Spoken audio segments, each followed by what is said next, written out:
नमस्कार। मैं SN Singh, GS expert. आज नवरात्रि की ढेर सारी मेरी तरफ से शुभकामनाएं और मैं आप लोगों की सफलता की कामना करता हूं। आज मैं BPSC, GS, mains, CDPO, auditor, double AO, GS mains की स्ट्रेटजी के बारे में बात करूंगा।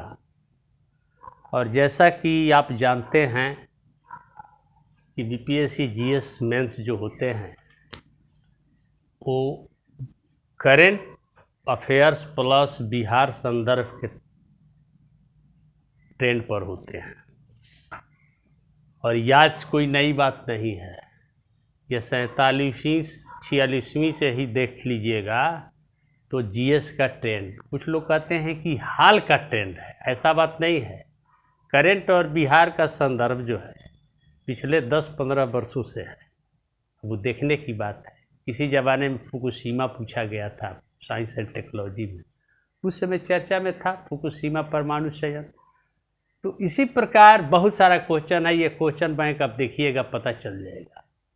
तो सबसे पहले नेशनल मूवमेंट की 600 जीएस में जो होता है 600 अंक का होता है। फर्स्ट पेपर 300 अंक का, सेकंड पेपर भी 300 अंक का, ठीक है। अब पार्ट 1, फर्स्ट पेपर के पार्ट 1 में क्या है, national movement and Bihar culture या आर्ट एंड कल्चर, और ये सारे चीज़ बिहार संदर्भ से ही रहते हैं।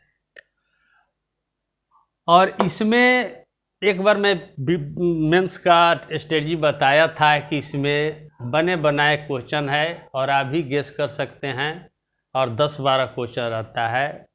अगर पिछले वर्ष पटना कलम आया था तो पाल कला, मौर्य कला, लेकिन पूरा कला पढ़ना होगा, इसलिए कि कभी कभी पूछ देता है कि बिहार कला की विशेषता, तो सब कला के बारे में थोड़ा थोड़ा जानना पड़ेगा। ये निश्चित है कि आपको आएगा। सेकंड पार्ट है करंट अफेयर्स। अब करंट अफेयर्स के बारे में लोगों को दिमाग में रहता है, बहुत सारे यूट्यूबर भी अपना बोलते हैं कि सिर्फ आईआर है, तो ऐसी बात नहीं है। पिछले 10-15 वर्षों के क्वेश्चन का ट्रेंड देखिए, केवल आईआर नहीं, कभी तो आईआर नील कर देता है, पूछता ही नहीं है। उसमें polity, economy, geography, science and technology से रिलेटेड क्वेश्चन होता है और बिहार संदर्भ। और तीसरा पार्ट होता है स्टैटिस्टिक्स। ये 4 क्वेश्चन रहेंगे, 2 × 36। ये दोनों पार्ट जो रहेंगे, ये फर्स्ट पार्ट में ये 6 क्वेश्चन रहेंगे। जहाँ आसान है वहाँ 6 क्वेश्चन देगा, आपको 3 जवाब देना है, 3 × 38। सेकंड पार्ट में 5 क्वेश्चन रहेगा, उसमें भी 3 × 38। और थर्ड पार्ट जो है इसका 4 क्वेश्चन रहेगा, 2 × 36 सॉरी। उसी प्रकार सेकंड पेपर भी 300 अंक का रहेगा। तो ये पूरा रहेगा इसी तरीके से, करंट प्लस बिहार संदर्भ। अब राजनीति, Indian polity plus update polity, इस सीधे लिखे हैं। ये भी देखिए, यहाँ भी 4 क्वेश्चन रहेगा, 3 जवाब देना है, 3 × 38। इकोनॉमी ज्योग्राफी भी 4 क्वेश्चन रहेगा, 3 × 38। और साइंस एंड टेक्नोलॉजी भी 4 क्वेश्चन रहेगा, 2 × 36। अभी सारा क्वेश्चन जो रहता है करंट अप्लाइड प्लस बिहार संदर्भ, ये जरूरी है आपका। तो अब क्वेश्चन पर आते हैं हम कि national movement and culture, art and culture के बारे में मैंने बताया कि कला से लेकर के 1857 का विद्रोह, जनजाति विद्रोह, चंपारण सत्याग्रह, महात्मा गांधी या राष्ट्रीय आंदोलन में महात्मा गांधी का योगदान, बिहार उदय, सविता सिन्हा की भूमिका, या किसान आंदोलन, सहजानंद सरस्वती की भूमिका, या भारत छोड़ो आंदोलन, जेपी और आज़ाद दस्ता, और बिहार की भूमिका, और पश्चिमी शिक्षा या पश्चात शिक्षा और तकनीक का बिहार आज़ादी काल में, राष्ट्रीय आंदोलन के दौरान बिहार में योगदान, और प्रेस और पत्रकारिता का विकास। ये आप क्वेश्चन देख लीजिएगा। और 1-2 क्वेश्चन इसी तरीके से असहयोग आंदोलन या सबने आगे आंदोलन। लेकिन इतना क्वेश्चन निश्चित है, गांधी एक जरूर इम्पोर्टेंट पर्सन है क्वेश्चन के लिहाज से, चाहे पीटी हो चाहे मेंस हो, अब या गांधी की प्रासंगिकता। लेकिन जहाँ तक विचारधारा की बात है, गांधी को तो जानिए, लेकिन नेहरू और टैगोर, हम पिछले 10-15 वर्षों के क्लास में आज तक मैं नेहरू टैगोर नहीं पढ़ाया, क्योंकि स्वयं नेहरू और टैगोर पर जो कई क्वेश्चन हो जाएंगे, उससे अच्छा है आपको तीनों जवाब देना है। और बीपीएससी का चालाकी देखिए, इसमें आपको विकल्प ज़्यादा है तो 6 क्वेश्चन देता है और बाकी जगह विकल्प कम कर देता है, 4-4 क्वेश्चन, 5-5 क्वेश्चन। तो इस तरीके से नेशनल मूवमेंट क्लियर है कि ये ट्रेडिशनल रहेंगे। कभी कभी जो चर्चा में रह जाते हैं, जैसे सुभाष चंद्र बोस की 125वीं वर्षगांठ, तो स्वाभाविक है कि हो उस साल पूछा गया था, तो 25वीं वर्षगांठ मनाया गया था, सुभाष चंद्र बोस चर्चा में थे। उसी प्रकार हो सकता है कि 11 अक्टूबर को, आने वाले 11 अक्टूबर को इनका जयंती है लोकनायक जयप्रकाश नारायण की, तो कहीं बीपीएससी जेपी की विचारधारा या जेपी के राष्ट्रीय आंदोलन में योगदान या जेपी से रिलेटेड क्वेश्चन पूछ सकता है, ऐसा होता है। अब ये क्वेश्चन हो गया नेशनल मूवमेंट में, ये आप तैयार करिए। और थर्ड पार्ट होता है स्टैटिस्टिक्स, जिसमें 36 × 2, और इसमें डीआई पोर्शन पर ज़्यादा फोकस करना है। डीआई का पोर्शन इसलिए करना है, और इसमें भी मैथमेटिकल ढंग से नहीं बनाना है, आपको पूरी सिलसिलेवार लैंग्वेज में लिखना है, 72 अंक सेफ रहेगा। और सेकंड पार्ट जो है करंट अफेयर्स, तो इसको सिर्फ बहुत लोग, बहुतायत हम देखते हैं कि लोग आईआर कह देता है, हमसे भी लोग बात करता है तो सेकंड पेपर क्या है, आईआर है। ऐसा बात नहीं है। अब जैसे क्वेश्चन को आप आईआर कहिए, सेकंड पेपर का, फर्स्ट पेपर का सेकंड पार्ट का क्वेश्चन है कि आत्मनिर्भर भारत, पंचायती राज व्यवस्था, आरटीआई और निजता के अधिकार में महीन अंतर, ये मनमोहन सिंह उस समय आरटीआई के वर्षगांठ पर बोले थे। या राजनीति में जातिवाद, कभी कभी ये पूछा है, उसमें भी और पॉलिटी में भी, और बिहार संदर्भ में। या पर्यावरण प्रदूषण, ग्लोबल वार्मिंग, जलवायु परिवर्तन के कारण, 13वें वित्त आयोग, WTO, और स्वास्थ्य से रिलेटेड कोविड-19, इस साइंस टेक में पढ़ाया गया था। तो स्वाभाविक है, या नोटबंदी, या मिशन शक्ति स्पेस के क्षेत्र में, तो आप, या ऑस्ट्रेलियाई जंगल में आग उस समय, अब यहाँ कोई इंटरनेशनल नहीं है, केवल ऑस्ट्रेलियाई जंगल की आग, वो भी ज्योग्राफिकल है। तो कभी कभी तो इंटरनेशनल नीलो कर देता है, ऐसी बात नहीं है। तो ये सारे पार्ट है करंट अफेयर से रिलेटेड। तो ये सेकंड पेपर को इस तरीके से तैयारी करना है आपको।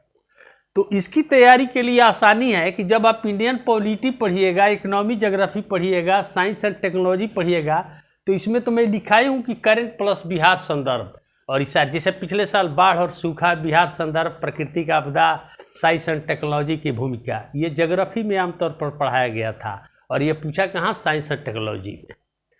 तो इस तरीके से अब इंडियन पॉलिटी की बात है। अब 1-2 क्वेश्चन हम पढ़ेंगे कि क्या है ये क्वेश्चन, ट्रेडिशनल है, अब आप इसको एनालिसिस कीजिएगा। एक बार पूछा है कि हमारे संविधान ने, क्या इस वक्तव्य से सहमत हैं कि हमारे संविधान ने एक हाथ से मौलिक अधिकार दिए हैं और किंतु दूसरे हाथ से वापस ले लिए हैं। ये कोविड-19 महामारी के फर्स्ट फेज के बाद ये एग्ज़ाम हुआ था नवंबर में, तो स्वाभाविक 65वीं, और इसलिए क्वेश्चन पूछा गया था क्योंकि कोविड-19 महामारी में आर्टिकल 17 को छीन लिया गया था, सामाजिक दूरी रखिए। आर्टिकल 19 को छीन लिया गया था, कहीं भी आने जाने की स्वतंत्रता क्वारंटाइन में रख दिया जाएगा। या धार्मिक स्वतंत्रता थी, धार्मिक स्वतंत्रता यानी पूजा स्थलों पर आने जाने की स्वतंत्रता पर रोक लग गया था, निलंबित कर दिया गया था। तो ये चीज़ है, लेकिन लोग कहेंगे कि नहीं तो ट्रेडिशनल की है, ठीक है कि आर्टिकल वगैरह सब लिखना है, लेकिन यहाँ भी अप्लाइड करना है। या भारतीय राजनीतिक दलीय व्यवस्था राष्ट्रोन्मुख न होकर व्यक्ति उन्मुखी है। इस तथ्य को बिहार के परिप्रेक्ष्य में, या ई गवर्नेंस से आप क्या समझते हैं, ई गवर्नेंस को लागू करने में बिहार की स्थिति का संदर्भ बताइए। अभी बताइए कि कोई कहेगा कि लक्ष्मीकांत पढ़ेंगे, फलाना पढ़ेंगे, इस क्वेश्चन को क्या जवाब देंगे। अब बहुत सारा क्वेश्चन है, उसमें सारा चीज़, अब मान लीजिए कभी पूछ देता है कि राष्ट्रपति चुनाव हाल में चर्चा में क्यों रहा।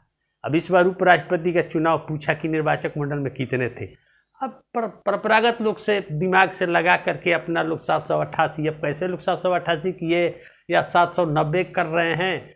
पिछले साल 2017 में था, लेकिन इस बार स्पष्ट लिखा हुआ था कि 780, इसीलिए दिया था कि 16वें उपराष्ट्रपति चुनाव में निर्वाचक मंडल में कितने सदस्य थे। तो बहुत अप्लाइड रहना है। अब मान लीजिए कि द्रौपदी मुर्मू बनी तो स्वाभाविक है कि लोग कहेंगे कि रबर स्टैंप पूरा पेपर में था, तो क्या वर्तमान राष्ट्रपति रबर स्टैंप या भारत के राष्ट्रपति रबर स्टैंप, ऐसा क्वेश्चन हो सकता है। राष्ट्रपति के कैसे चुनाव होता है, राष्ट्रपति के विशेषाधिकार क्या है या राष्ट्रपति के अधिकार करता। अब अधिकार में बहुत सारे अधिकार को न्यायिक समीक्षा के दायरे में सुप्रीम कोर्ट ला दिया है। कब कब लाया है, इस बात का जिक्र कीजिएगा कि केवल संविधान में जो जो लिखा गया है आप कर दीजिएगा। आर्टिकल 72 को जो क्षमादान है उसको भी न्यायिक समीक्षा में सुप्रीम कोर्ट ला दिया है। आर्टिकल 156 को भी न्यायिक समीक्षा के दायरे में ला दिया है मुंबई केस में। तो ये सब जो चीज़ें हैं बहुत अपडेट रहना पड़ता है आपको। मौलिक ढांचा तो मूल संविधान में था ही नहीं, ये बाद की बात है। अब 20 साल भी कैसे मौलिक ढांचा चर्चा में, आगे मैं चर्चा करूंगा। उसी प्रकार इस सारे क्वेश्चन हो जाते हैं। तो ये इंडियन पॉलिटी, मान लीजिए संसद मान लीजिए एक बार भारत की संसद राष्ट्रीय एकीकरण का एक प्रभावी मंच है, विवेचना कीजिए। अब तो कहिएगा कि ये संसद के बारे में, लेकिन उस समय राज्यसभा के 250वें सत्र में पीएम मोदी का ये वक्तव्य था और ये पूछा गया था जुलाई 2021 में जो 66वीं एग्जाम हुआ था।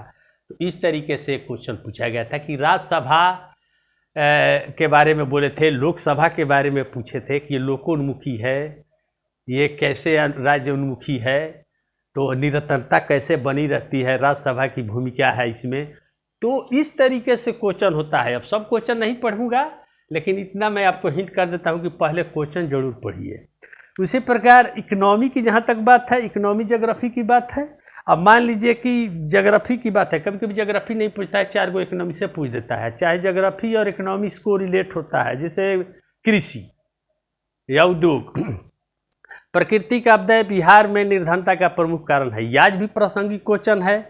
ये आप कहाँ तक सहमत है कि जनसंख्या का अधिक घनत्व भारत में गरीबी का मुख्य कारण है?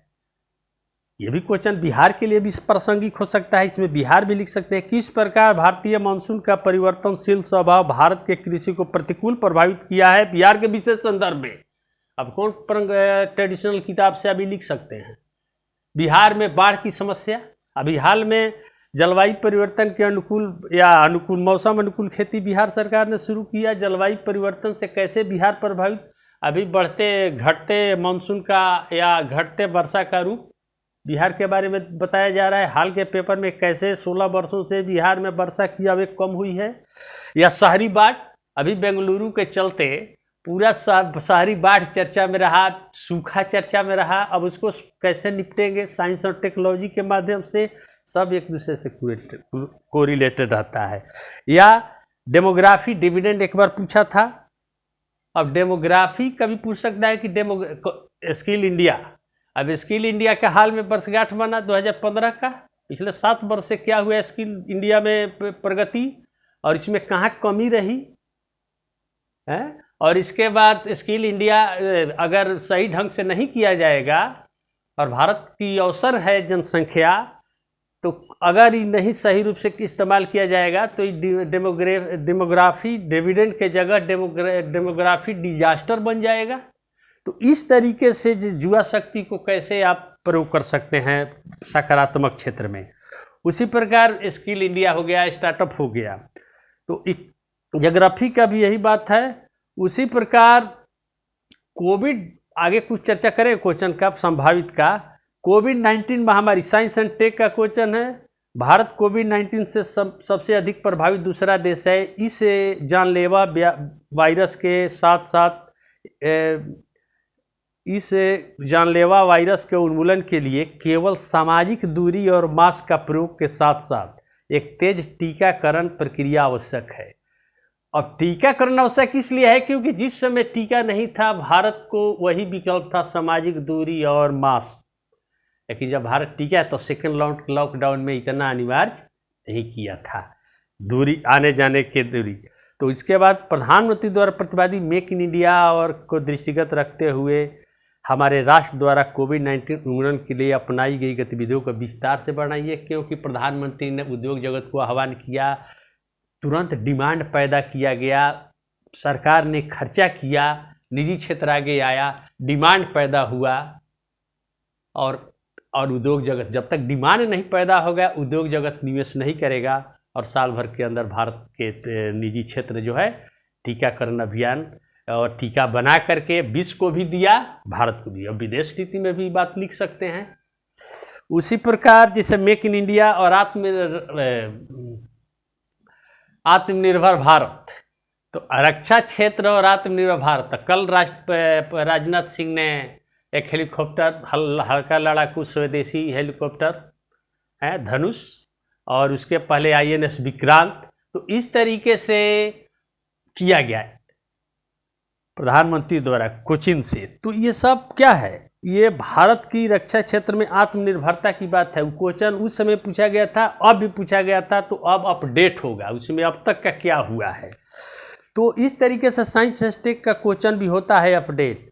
तो इस तरीके से मैं बताया कि संभावित क्या क्वेश्चन हो सकता है। अब जैसे मौलिक ढांचा है पॉलिटी का, ये क्वेश्चन, ये फर्स्ट पेपर का सेकंड पार्ट आपका तैयार हो जाएगा जब ये तीनों पार्ट तैयार हो जाएगा, और एक IR अलग से पढ़ लेना पड़ेगा।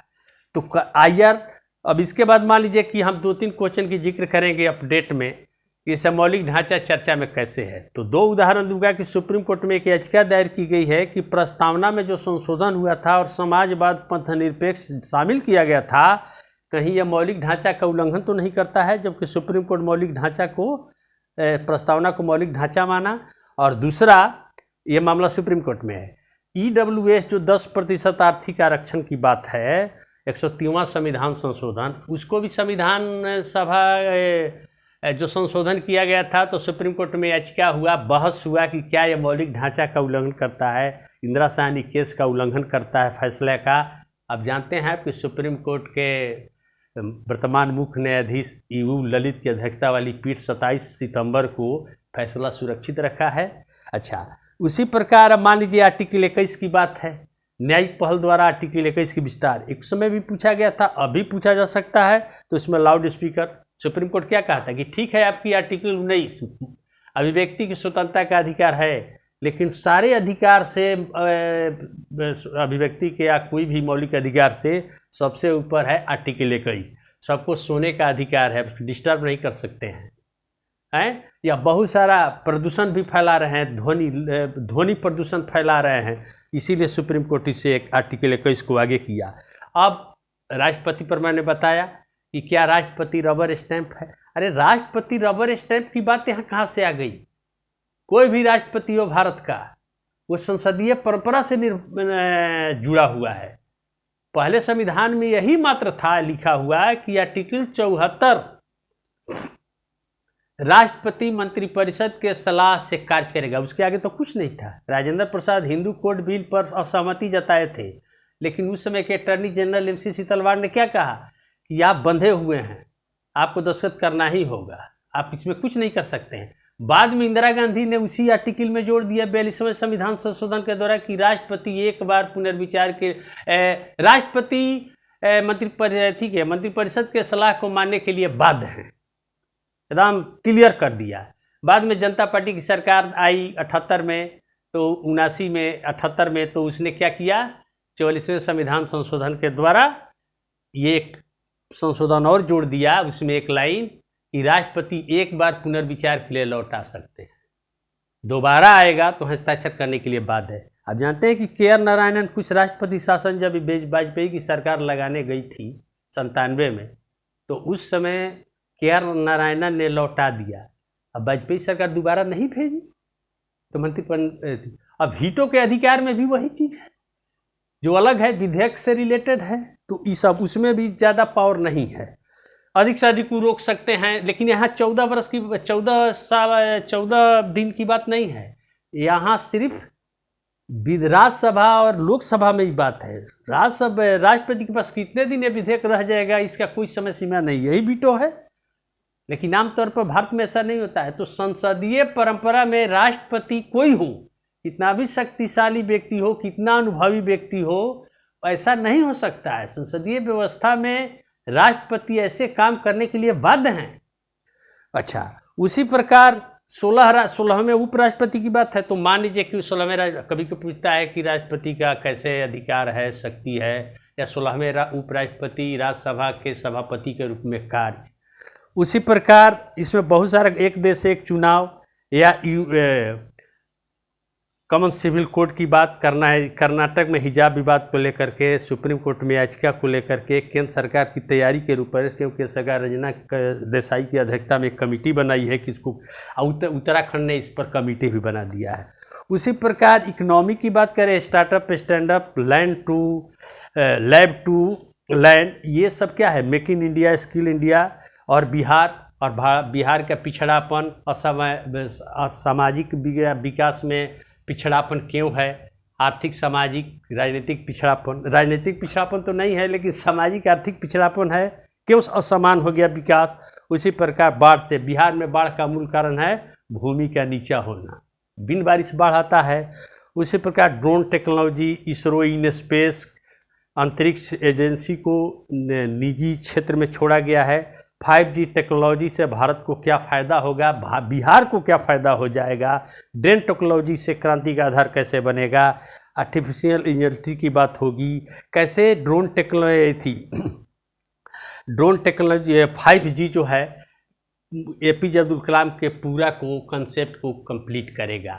तो इस सारे चीज़ की चर्चा अब डिटेल क्लास में हो सकती है, लेकिन मैं इतना बता देता हूँ कि BPSC मेंस GS बिना करंट अप्लाइड और बिहार संदर्भ डाले आपकी सफलता में संदेह है। इसीलिए ऐसी तैयारी कीजिए। और नया बैच जो है मैंने 67वीं का, और इस सारे बैच रिमझिम होटल के ठीक सामने देव वरुण अपार्टमेंट में भिकना पहाड़ी मोड़ के पास परसों 6 अक्टूबर 2022 से 11 से 2 बजे शुरू किया जा रहा है। जो क्लास में डेमो के लिए भी आना चाहते हैं उसमें सारा डिटेल क्वेश्चन की चर्चा करूंगा। और इसी के साथ आज के वीडियो में अपनी बात को समाप्त करता हूं। नमस्कार।